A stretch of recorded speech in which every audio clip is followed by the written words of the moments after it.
উপরে ফিটফাট ভিতরে সদরঘাট। তার মানে কোটি কোটি টাকা দিয়ে এই উইন্ডমিল বানায়, এখানে কিছু নাই। দুর্নীতির আড্ডাখানা, আখড়াখানা বাংলাদেশ, ঠিক কিনা বলেন?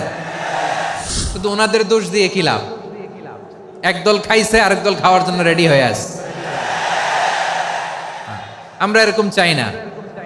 আমরা চাই স্বাধীন সার্বভৌম বাংলাদেশ। আমরা চাই দুর্নীতিমুক্ত বাংলাদেশ। আমি নিউজটা যে কতবার পড়লাম, সকালে জাপানের সাথে জার্মানির খেলা, ফিফা ওয়ার্ল্ড কাপ 2022। এক পক্ষে জাপান, আরেক পক্ষে কোন দেশ? কথা শোনে নাই। এক পক্ষে কোন দেশ, আরেক পক্ষে সবাই। এক পক্ষে আরেক পক্ষে।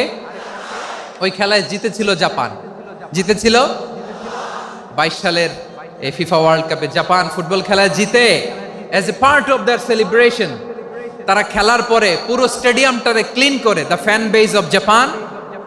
লক্ষ লক্ষ মানুষ খেলা দেখতে যায়, তো এত ডাস্টবিনও তো নাই। তো যারা ডাস্টবিনে জায়গা পায় নাই, তারা এই যে চকলেটের প্যাকেট, পানির বোতল, চিপসের প্যাকেট তারা এদিকে সেদিকে রেখে দিয়েছে। জাপানের ভক্তরা, জাপানের ফলোয়াররা as a part of their celebration তারা খেলার পরে পুরো স্টেডিয়ামের সব ময়লা আবর্জনা ক্লিন করে তারপরে বিদায় নিয়েছে।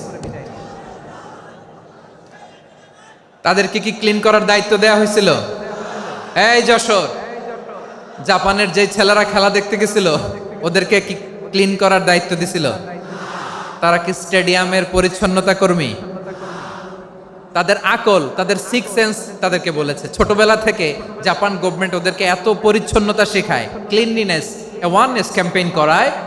ক্লাসে আমি দেখেছি, ক্লাসে নিজের বেঞ্চ নিজে মুছে, ক্লাসের মাঝখানে একটা সময় দেয়, নিজের টেবিল নিজে মুছে, নিজের ক্লাসরুমটা নিজে পরিষ্কার করে। রাস্তাঘাটে একটা ধুলা নাই, ময়লা নাই, একটা টিস্যু নাই।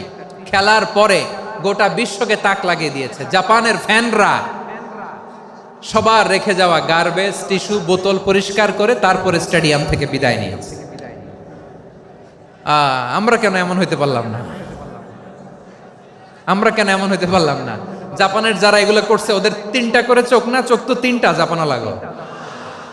জাপানো লাগো হাত তো 4টা, কান তো 6টা। হ্যাঁ, নাকি আমার মতো 2 হাত 2 কানওয়ালা মানুষ? চোখে দেখলে ওটা মানুষ না। চিন্তা করছেন? তার মানে জাপানিজদেরকে যে গ্রুমিং করে শিখানোর মাধ্যমে পরিচ্ছন্ন বানানো গেছে। ওরা যেমনি মানুষ, আমরাও মানুষ। আমাদের সন্তানদেরকে শেখালে তারাও পারবে। পারবে কিনা? 2 নম্বর উদাহরণ বলি।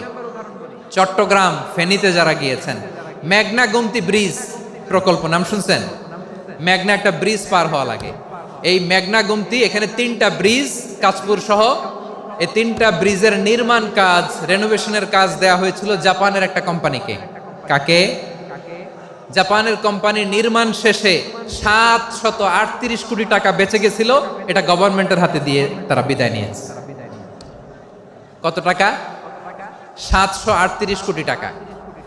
যত প্রাক্কলিত ব্যয় নির্ধারণ করা হয়েছে সব টাকা সরকার, তৎকালীন সরকার 2019-এর সরকার, কারা ছিল তো জানেন? এই 2019-এর সরকার তাদেরকে দিয়েছে। তারা রিনোভেশন নির্মাণ শেষে 738 কোটি টাকা অতিরিক্ত বেঁচে গেছিল। এটা আবার গভর্নমেন্টের হাতে বুঝাই দিয়ে তারা বিদায় নিচ্ছে। আমরা কেন এমন হইতে পারলাম না? জাপানের ওরাও মানুষ, আমরাও মানুষ। তার মানে মানুষে মানুষে পার্থক্য আছে না নাই? আচ্ছা, জাপানের 2টা উদাহরণ দিলাম, এবার আমার দেশের 2টা উদাহরণ দিব না? বাংলাদেশের 2টা উদাহরণ দিই। 1 নম্বর উদাহরণ, গত সপ্তাহে আপনারা জানেন কক্সবাজার আমার একটা প্রোগ্রাম ছিল, তো হেলিকপ্টারে গিয়েছিলাম। ফেনী জেলা যখন পার হচ্ছি আমি দেখলাম 3টা উইন্ডমিল। উইন্ডমিল চিনেন তো? বিশাল পিলার, 3টা 4টা পাখা থাকে। বায়ু বিদ্যুৎ কেন্দ্র, বাংলাদেশের প্রথম বায়ু বিদ্যুৎ কেন্দ্র এটা।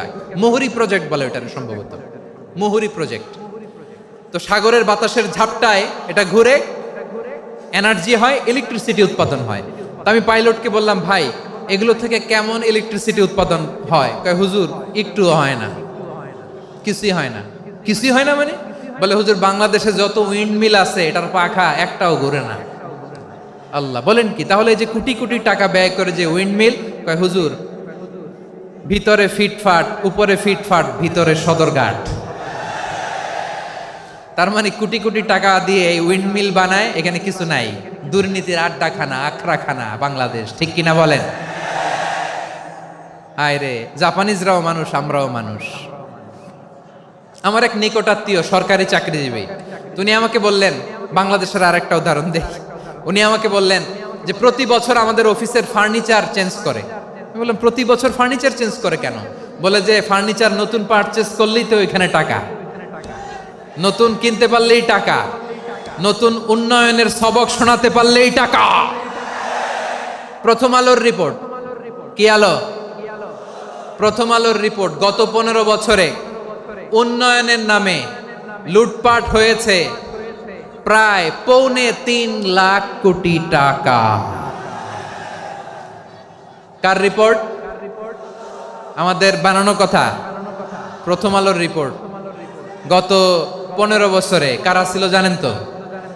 হ্যাঁ, শুধু ওনাদেরকেই দোষ দিয়ে লাভ নাই। স্বাধীনতার পর থেকে শুধু শাসকের হাত বদল হয়েছে, আমরা কিছু পাই নাই, ঠিক কিনা বলেন? শুধু ওনাদের দোষ দিয়ে কি লাভ? একদল খাইছে, আরেক দল খাওয়ার জন্য রেডি হয়ে আছে। আমরা এরকম চাই না। আমরা চাই স্বাধীন সার্বভৌম বাংলাদেশ। আমরা চাই দুর্নীতিমুক্ত বাংলাদেশ। আমি নিউজটা যে কতবার পড়লাম, এটা কি সম্ভব? 3.25 লাখ কোটি টাকা লুটপাট, মানে লুটপাট করতে করতে এদেশের জনগণকে ফুটপাতে বসায় দিচ্ছে। প্রিয় ভাইয়েরা, তাহলে জাপানের মানুষও মানুষ, আমরাও মানুষ। সিদ্ধান্ত আপনার, কোন মানুষ হবেন, ভালো মানুষ না খারাপ মানুষ?